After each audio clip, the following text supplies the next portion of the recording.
ইউরোপের এক আইসক্রিম ফ্যাক্টরিতে একজন মুসলিম মহিলা চাকরি করতেন। আইসক্রিম ফ্যাক্টরিতে উনি ছিলেন সুপারভাইজার।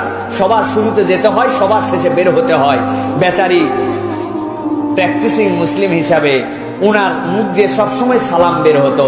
উনি সবচেয়ে বেশি সালাম দিতেন ঢোকার সময় যে দারোয়ানটা দরজার সামনে দাঁড়িয়ে থাকতো তাকে একটা সালাম দিয়ে ঢুকতো, আসসালামু আলাইকুম। উনি চিন্তা করতো, হায় রে, কোনোদিন কেউ আমারে গুড মর্নিং পর্যন্ত বলে না।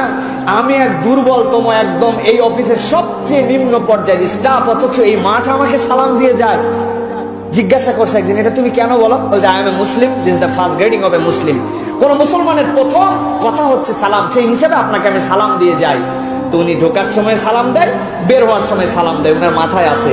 একদিন ওই ফ্যাক্টরির মধ্যে সবাই কাজ বাজ করে বেরিয়ে গেছে, সর্বশেষ উনি কোয়ালিটি কন্ট্রোল এবং সুপারভাইজার উনি সব চেক করে করে বেরিয়ে যাবে। এমন সময় একটা দরজা খুলছে, আইসক্রিমের সবকিছু ঠিক আছে কিনা ভিতরে দেখতে লেগে আস্তে করে দরজাটা এসে লেগে গেছে। দরজার সিস্টেম হচ্ছে এই লক ভিতর থেকে খোলার